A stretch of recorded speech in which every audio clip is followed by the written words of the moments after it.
सोचा कि उन्हें कुछ खिला दूं, पर उन्होंने कहा कि अगर उन्हें जहर दे दूं तो ही अच्छा होगा। मुझे नहीं जीना, मर जाऊं वही अच्छा होगा।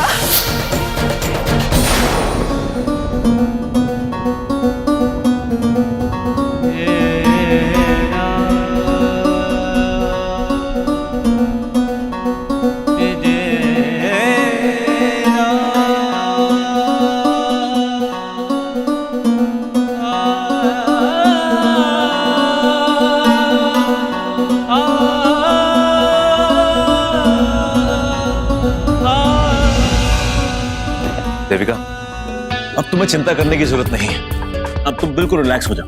अब सब कुछ ठीक हो जाएगा। सबकी तकलीफों को दूर करने के लिए मैंने एक सोल्यूशन निकाल लिया है। बस एक काम सही हो जाए, फिर सब चीजें जो है अपने आप ट्रैक पर आ जाएंगी। Trust me.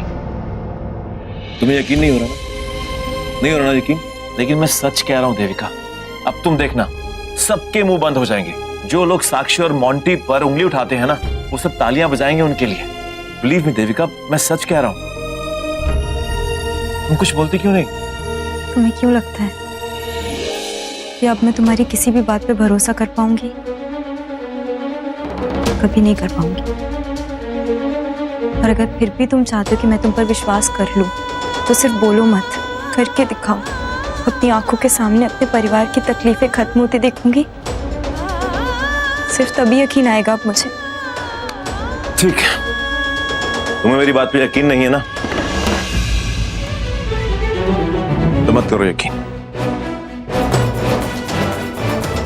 लेकिन मैं तुमसे वादा करता हूं, अब तुम्हें एक बहुत अच्छी खबर मिलेगी और तुम उस खबर का इंतजार करो। मुझे पूरा विश्वास है ये खबर सुनते ही तुम्हारे चेहरे पे मुस्कुराहट आ जाएगी। और ये मेरा वादा है तुमसे।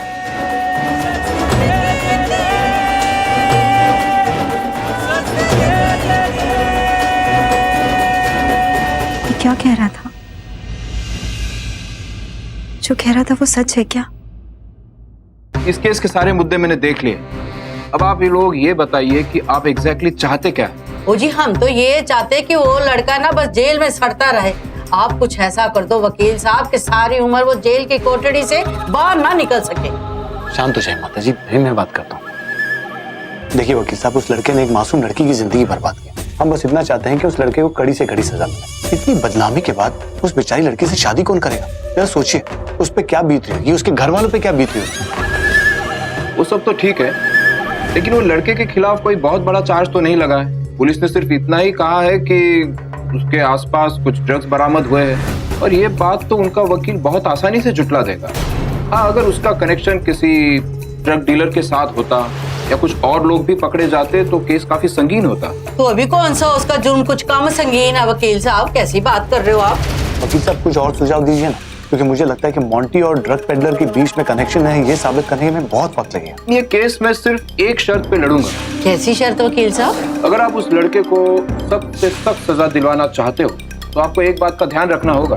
इस मामले में उस लड़के को कोई भी शादी का प्रस्ताव नहीं आना चाहिए, क्योंकि अगर वो लड़का लड़की एक दूसरे से शादी कर लेते तो आप केस हार गए। उस शादी का तो सवाल ही नहीं पैदा होता वकील साहब। उस लड़के के साथ शादी करके मैं अपनी बच्ची को उनके घर भेज दूं, ये नहीं हो सकता कभी भी। वो पहली मेरी एक पोती अपनी जिंदगी बर्बाद कर चुकी है उनके घर जाके, अब दूसरी को नहीं भेज सकती। आप इस बात को ना पत्थर की लकीर समझ लो। तो फिर ठीक है, मैं केस की तैयारी करता हूँ और आपको इत्तला कर दूंगा कि आपको आगे क्या करना। ठीक है वकील साहब, फिर हम चलते हैं। साकी जी आप रुकिए, आपसे जरा जरूरी बात करनी है। माता जी साहब चलिए, मेरा ड्राइवर नीचे ही आपको छोड़ देगा। आप बैठ।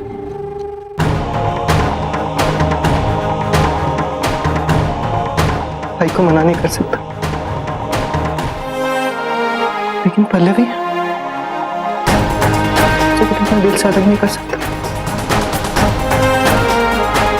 ओह गॉड, क्या कर रहा है?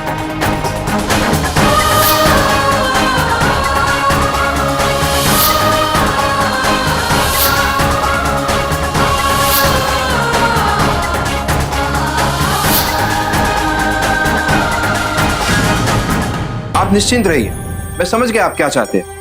मैं पूरी कोशिश करूंगा कि मोंटी हमारे जाल में फंस जाए और बड़ा सा बड़ा वकील उसे छुड़ा नहीं पाएगा। इतना वक्त नहीं है मेरे पास, ये काम जल्द से जल्द हो जाना चाहिए। मैं तो कहता हूँ कि पहली सुनवाई में हो जाना चाहिए। ये तारीख के ऊपर तारीख का झंझट नहीं चाहिए मुझे। हो पाएगा? हमारा केस मजबूत करने के लिए हमें मोंटी को रेप के केस में फंसाना। अगर रेप केस में मोंटी का जुर्म साबित हुआ तो अपनी जीत पक्की। क्या बात है, ये वकील तो मेरे बिरादरी का निकला। ऐसे कमाल का आइडिया तो मेरे दिमाग में रहता है। ये बात तो मुझे सोचनी चाहिए थी। लेकिन उसके लिए आपको झूठी मेडिकल रिपोर्ट बनानी पड़ेगी। बस इतनी सी बात? ये तो मेरे बायात का खेल है, समझो हो जाएगा। इस केस को जितना हो सके उलझाता हूँ। कम इन। सर ये बहुत मुश्किल से मिला है। वो मोंटी के वकील का असिस्टेंट है, मान ही नहीं रहा था। कुछ खिलाया पिलाया है, तब जाके इन्फॉर्मेशन मिली। ये पल्लवी कौन है? पल्लवी तो साक्षी की बहन है, जिसे मोंटी ने फंसाया। लेकिन उसका इस केस से क्या लेना देना? क्या लिखा है इधर? मोंटी पल्लवी से प्यार करता है और उसने साक्षी को पार्टी में सिर्फ इसलिए बुलाया था कि वो पल्लवी के लिए अपनी फीलिंग्स को बोल सके और उसकी हेल्प ले सके।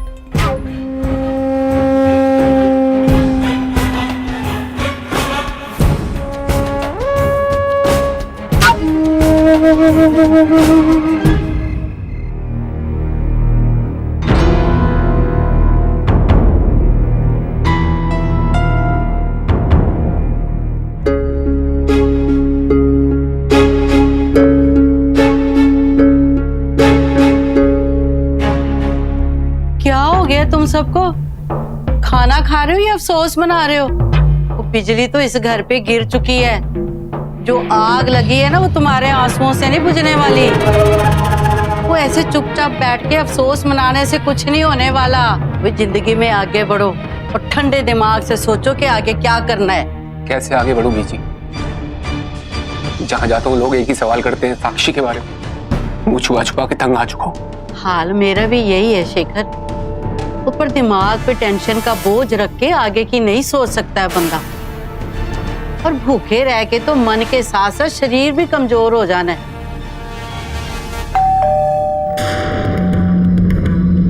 कौन हो सकता है इस वक्त? मैं देखती हूँ। पल्लवी, अगर कोई मेरे बारे में पूछे तो बोल देना कि मैं घर पे नहीं हूं।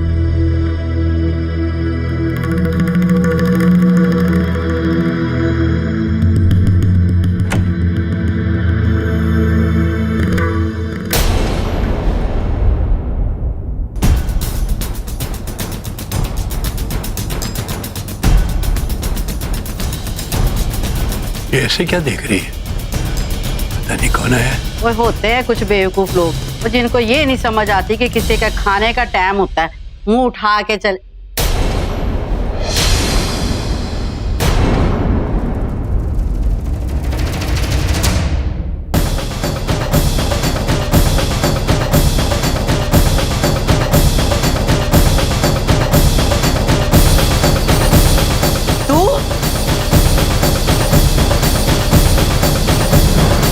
हिम्मत कैसे हुई मेरे घर में पैर रखने की? आप कैसी बात कर रही हो सरू जी? घर के दामाद हैं, जरा इज्जत से बात करिए। इज्जत? वो ऐसे मुस्टंडे की इज्जत ना? आप क्या चाहते हैं? मैं इसका हाथ जोड़ के स्वागत करूं, इसकी आरती उतारूं, इसका पैर धोने के लिए पानी लेके आऊं? थोड़ी देर पहले आपने जो सबके चेहरों पे मायूसी देखी थी ना, उसकी वजह इस मुस्टंडे का वो मक्कार भाई है। इज्जत तो उसकी होती है जिसका कोई दीन ईमान हो। इसको धक्के मार के घर से बाहर नहीं निकाल रहे, इसके लिए बस उतनी इज्जत काफी है। देखिए, आप मुझे लेकर आपस में लड़ाई मत कीजिए। मैं यहाँ पर आपकी मुश्किल बढ़ाने नहीं आया, बल्कि आप सबकी मुश्किल का हल लेकर आया हूँ।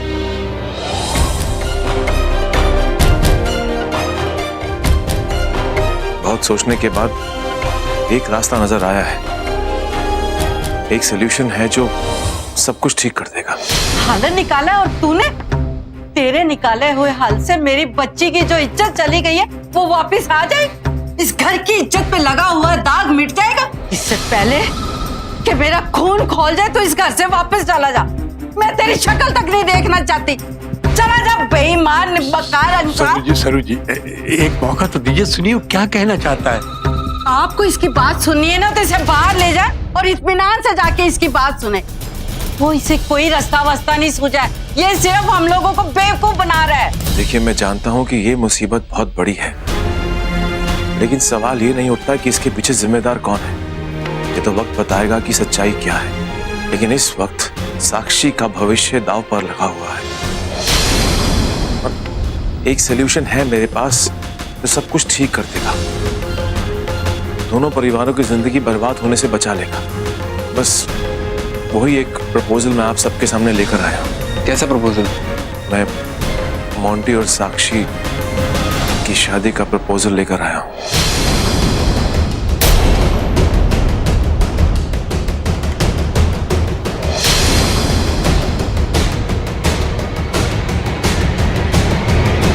इस मामले में उस लड़के को कोई भी शादी का प्रस्ताव नहीं आना चाहिए, क्योंकि अगर वो लड़का लड़की एक दूसरे से शादी कर लेते तो आप केस हार गए।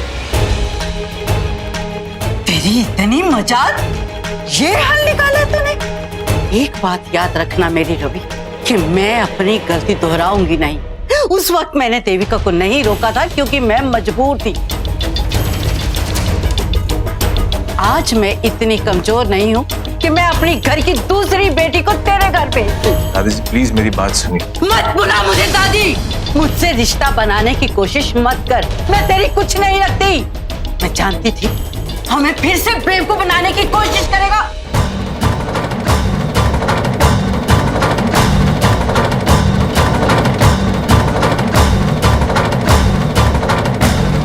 आपके बाहर ही हम करते।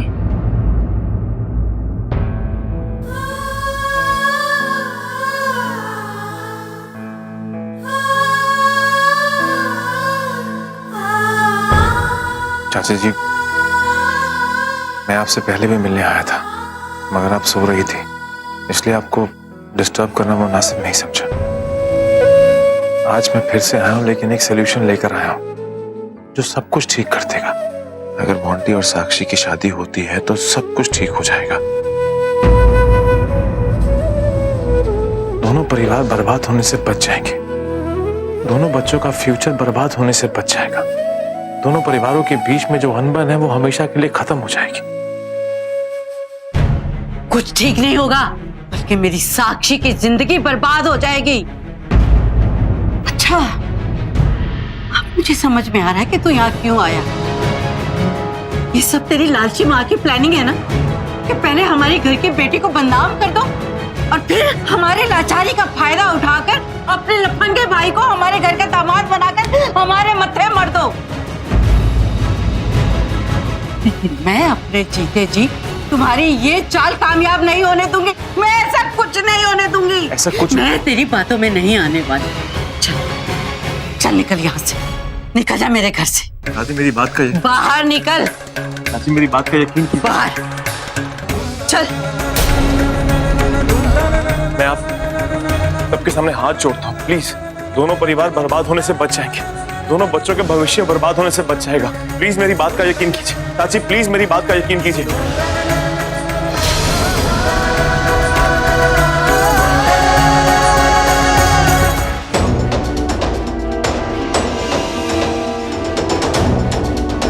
पता नहीं इसके दिमाग में चल क्या रहा है, कहाँ गया है, क्या करने गया है। क्या करूं, एक बार फोन करके पूछ लूं क्या। लेकिन अगर फोन करूंगी तो उसको लगेगा कि मैं उसके लिए परेशान हूं। लेकिन मुझे सच में जानना है कि वो आखिर गया कहाँ है।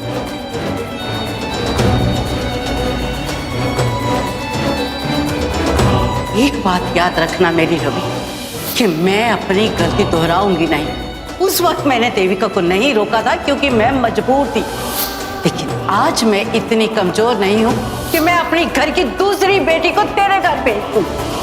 मैंने तो बस यही चाहता कि सब कुछ ठीक हो जाए, सारे हालात ठीक हो जाए, सबकी तकलीफ दूर हो जाए, सब लोग चैन की सांस ले सकें। तो बदले में क्या मिला? मेरी बात को ठुकराया सो अलग, और मुझे बेइज्जत करके धक्के मारकर घर से बाहर निकाल दी। यही तो चाहता कि उन सबकी भलाई हो जाए, उन सबके परिवार वालों की जिंदगी नरक बनने से रुक जाए। फिर क्यों मेरे साथ ऐसा सलूक किया? सब कौन सा गुनाह किया है मैंने? देविका की जिंदगी बर्बाद ना हो इसलिए मैंने उससे शादी की, और आज साक्षी के माथे पर लगा हुआ दाग मिटाना चाहता, उसकी भी जिंदगी बर्बाद होने से बचाना चाहती, लेकिन कोई मेरी बात नहीं समझती। देविका भी नहीं, उल्टा मुझे बेइज्जत करके हमेशा धक्के मार कर घर से बाहर निकाल दिया चाहता। मुझे जानना तो है कि वो क्या कह रहा था और क्यों कह रहा था।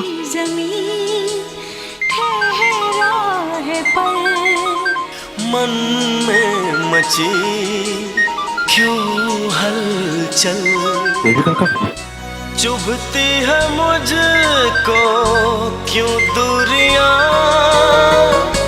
कोई न जाने मुझमें हिम्मत नहीं देविका से बात करने की। क्या मुंह लेकर इस मुंह से मैं उससे बात करूं?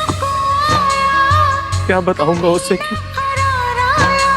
जो रवि उसे विश्वास दिला कर गया था, वादा करके क्या था कि सब कुछ ठीक कर देगा, वो हार गया, वो हार गया।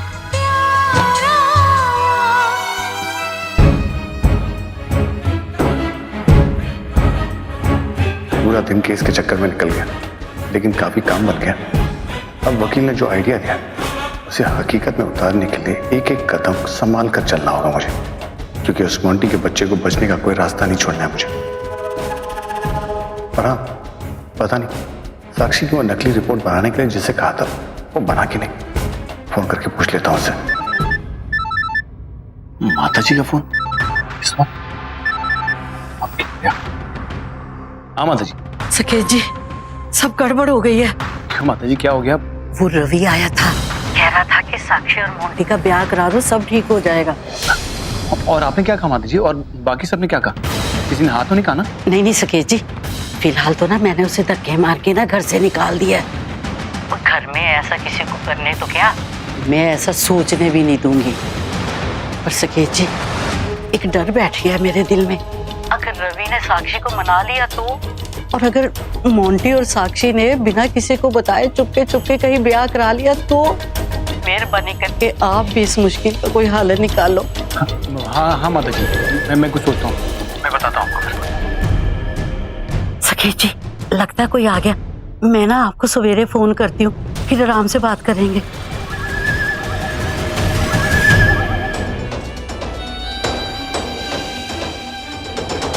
तुम्हें क्यों लगता है कि अब मैं तुम्हारी किसी भी बात पे भरोसा कर पाऊंगी? और अगर फिर भी तुम चाहते हो कि मैं तुम पर विश्वास कर लूं, तो सिर्फ बोलो मत, करके दिखाओ। इससे पहले कि मेरा खून खोल जाए तो इस घर से वापस चला जा। मैं तेरी शक्ल तक नहीं देखना चाहती। आज मैं इतनी कमजोर नहीं हूँ कि मैं अपनी घर की दूसरी बेटी को तेरे घर पे।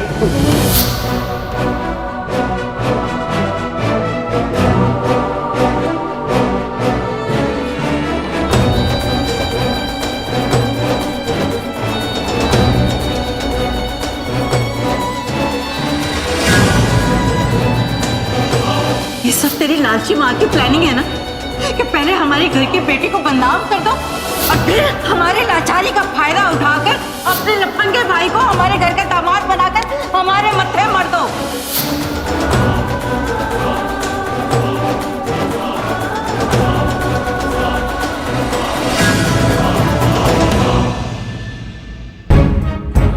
रवि ऐसा क्यों कर रहा है? बिना मोंटी से पूछे खुद ही डिसाइड कर रहा है। और अगर मोंटी ने हाँ भी कहा तो वो हाँ कैसे कह सकता है?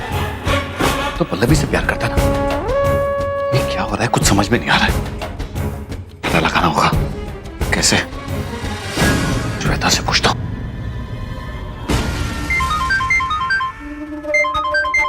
नहीं, रात को वीर जी का फोन। हेलो। अच्छा सुन, वहां क्या चल रहा है? कोई वकील आया था कि मोंटी से बात करने के लिए? हाँ वीर जी, वो निवेदिता ना एक वकील को घर लाई थी। और सुनिए ना, आपने जो उसको बोलने के लिए बोला था ना, मैंने उसे बोल दिया। ये तूने अच्छा किया। अच्छा सुन, रवि क्या कह रहा है? उसने कुछ कहा? नहीं, ऐसी तो कोई बात नहीं हुई। सुबह मैं 1-2 घंटे के लिए बाहर गई थी, उसके बाद से तो मैं घर पर ही हूँ। और रवि भी सुबह से घर पर नहीं है और अभी तक नहीं आया। इवन देविका ने भी मुझसे 1-2 बार पूछा है रवि के बारे में। इसका मतलब है उसको भी नहीं पता कि वो कहाँ है। इसका मतलब है रवि ने घर पे किसी को बताया नहीं कि वो क्या कर रहा है। सुन, अगर कल मोंटी कहीं जाएगा ना तो फौरन मुझे खबर कर देना, समझ गए ना? ठीक है वीर जी, पर कोई बात हुई है? वो तुझे बाद में बताऊंगा। अब जैसा मैं कह रहा हूँ वैसा करना, भूलना मत। ठीक है वीर जी। ये तेरी शादी की पहली क्या है? ये तो मैं जान कर ही रहूंगा।